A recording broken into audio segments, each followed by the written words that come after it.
এক জালিম এক সময় এত অত্যাচার করত, মানুষের উপরে জুলুম করত। এক চৌরাস্তার মোড়ে দাঁড়িয়ে তিনি এলান করছেন, এক সময় দাঁড়িয়ে তিনি এলান করছেন, বাবারা ভাইয়েরা, আপনারা যদি বাঁচতে চান, কেউ কারোর উপরে জুলুম জিন্দেগিতে কোনোদিন ভুল করেও করবেন না। একদিন গেল, দুদিন গেল, 3 দিন গেল, হঠাৎ করে এক প্রবীণ ব্যক্তি, বয়স্ক ব্যক্তি বলছে, বাবা তুমি এই জায়গায় দেখছি কয়েকদিন ধরে এই কথা তুমি এলান করছো, এর কারণ কি? অথচ কেউ তো শুনছে না বা গ্রাহ্য গুরুত্ব করছে না, সবাই চলে যাচ্ছে, তুমি এলান করছো কেন?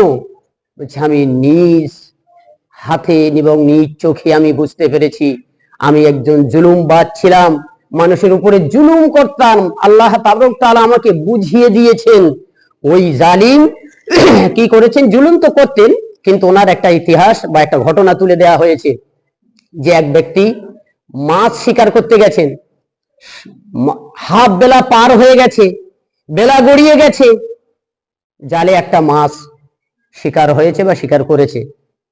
তো ওই ব্যক্তি গিয়ে ওই মাছটা নেওয়ার জন্য তাকে বলল যে ফ্রিতে ওই মাছটা আমাকে দিয়ে দাও। সে দিতে রাজি না হতে তার উপরে জোর করা হলো এবং বল প্রয়োগ করা হলো। অবশেষে মাছটা ছিনিয়ে নেওয়া হলো। মাছটা ছিনিয়ে নিয়ে যখন বাড়ি এলো, বাড়ি আস্তে আস্তে প্রতিমধ্যে ওই মাছটা ওই ব্যক্তির হাতে কামড় দিল।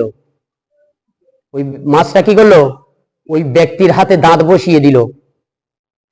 তারপরে দেখা গেল ওই ব্যক্তি যখন বাড়িতে এলো, অনেক ইতিহাস শর্টে বলি, ওই ব্যক্তি যখন বাড়িতে এলো, ওই মাছের কামড় দেওয়ার সূত্র করে ওই ব্যক্তির ওই ক্ষতস্থানে এমন যন্ত্রণা আর এমন অসহ্য ব্যথা শুরু হয়ে গেল এবং ওই ব্যক্তিকে অবশেষে জানিয়ে দেয়া হলো যে তুমি জুলুম করেছো যে ব্যক্তির উপরে।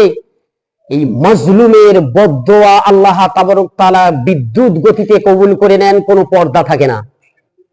পৃথিবীতে কয়েক মানুষের দোয়া বিদ্যুৎ গতিতে আল্লাহর দরবারে কবুল হয়ে যায়, তার মধ্যে একজন মাজলুম ব্যক্তি, যার উপরে জুলুম করা হয়েছে, সে যদি কোনো বদদোয়া মুখ দিয়ে বের করে দেয়, সেটা বিদ্যুৎ গতিতে আল্লাহর দরবারে কবুল হয়ে যায়, কোনো পর্দা থাকে না এবং কোনো মাধ্যম লাগে না, কোনো পর্দা থাকে না, কোনো মাধ্যম লাগে না। এবং যদি কারোর বিরুদ্ধে তার মাতা পিতা বদদোয়া করে দেয়, কোনো পর্দা থাকে না, বিদ্যুৎ গতিতে আল্লাহর দরবারে কবুল হয়ে যায়। এবং মুসাফির ব্যক্তি, যে মুসাফির সফর হালতে রয়েছে, ওই ব্যক্তি যদি বদদোয়া করে দেয় তো বিদ্যুৎ গতিতে আল্লাহর দরবারে কবুল হয়ে যায়। তো দেখা গেল ওই ব্যক্তি আবার ওই মাছ শিকারকারীকে খোঁজ করতে করতে করতে করতে দেখা গেল যে ওই ব্যক্তি আবার নদীর পাড়ে মাছ শিকার করছে। এই ব্যক্তিকে যখন দূর থেকে দেখলো, ওই ব্যক্তি তার জাল সাজ সরঞ্জাম গুড়িয়ে নিয়ে পালাতে শুরু করে দিয়েছে। এই ব্যক্তি পিছন থেকে যত আওয়াজ দেয়, ওই ব্যক্তির দৌড় তত বেগ মিটার বেড়ে যায়। বলছে, ভাই তোমার দুটো হাত জোর করে বলছি, আমি তোমার কাছে আর কিছু চাই না, আর জুলুমও আমি করবো না, তুমি একটু দাঁড়াও। তো ওই ব্যক্তি দাঁড়িয়ে গেল, যে দেখছে যে ভাষা কণ্ঠস্বর আলাদা, তো উনি দাঁড়িয়ে গেল, গিয়ে ওই ব্যক্তির কাছে ক্ষমা প্রার্থী হলো যে ভাই আমাকে ক্ষমা করে দাও। কেন না, আমি আল্লাহর আযাব আর গজবের মধ্যে পড়ে গেছি। কেন? ভাই তোমার কাছ থেকে যে আমি মাছটা নিয়েছিলাম, আমার সঙ্গে এই হয়েছে, তুমি আমার জন্য বদদোয়া করেছো। বলছে, না, আমি আপনার জন্য বদদোয়া করিনি, আপনি যখন আমার থেকে মাছটা ছিনিয়ে নিয়ে চলে গেছেন, তারপরেও আমি আরেকটা মাছ শিকার করার জন্য বেলা সন্ধ্যা পর্যন্ত জাল বেয়েছি, আর একটাও মাছ ধরতে পারিনি। আমি অবশেষে সাঁঝের বেলায় বাড়িতে ফিরে গেলাম, আমার দুটো কচি কচি বাচ্চা দৌড়ে এলো ক্ষুধার তাড়নায়, ক্ষুধার্ত দুর্বল শরীর নিয়ে, একদিন নয়, দুদিন নয়, 3 দিন আমার উনানে হাঁড়ি চড়েনি। আমি ওদের খাবার বন্দোবস্ত করার জন্য এই নদীর তীরে এসে সারাদিন জাল বেয়ে বেয়ে দুবেলা গলি গড়িয়ে গেছে, বিকাল হয়ে গেছে, সূর্য ঢলে গেছে, তখন একটা মাছ আমি শিকার করেছি, আর সেই মাছটাও তুমি ছিনিয়ে নিয়ে চলে গেছো।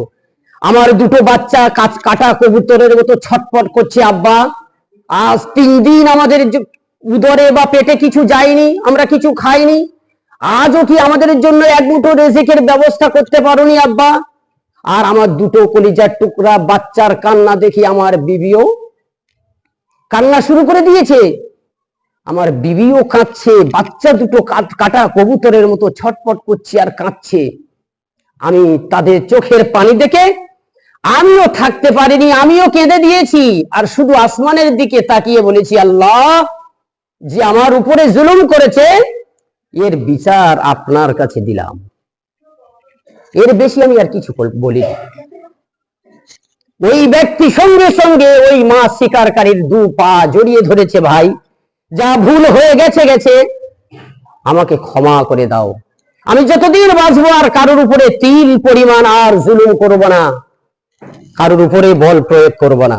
সম্মানিত উপস্থিতি, আমার বলার উদ্দেশ্য এটাই যে মানুষ যেই হোক না কেন, যাই হোক না কেন, যত বিদ্যে বল, বুদ্ধি বল, পাটি বল, দলবল, যাই বল হোক, আল্লাহর শক্তির কাছে সব তুচ্ছ, সব বেকার। আমরা কিসের অহংকার করে এইভাবে চলছি জমিনে? আল্লাহর জমিনে চলছি, আল্লাহর রিজিক ভক্ষণ করছি, আর আল্লাহর হুকুমকে ঠুকরে দিয়ে আল্লাহর নাফরমানি করে চলছি। আমাদের প্রত্যেককে একটু সচেতন হওয়ার দরকার এবং দিনের রুজ্জু, দিনের রশিকে আঁকড়ে ধরার দরকার। আল্লাহর হুকুমের উপরে, নবীর তরিকার উপরে, জীবন আদর্শের উপরে আমাদের জীবন আদর্শ তৈরি করার দরকার। আল্লাহ তাবারক তাআলা আমাদের প্রত্যেককে শোনা বলা বোঝার থেকে বেশি বেশি করে আমল করার তৌফিক দান করুন। আমিন। ওয়া আখির দাওয়ানা।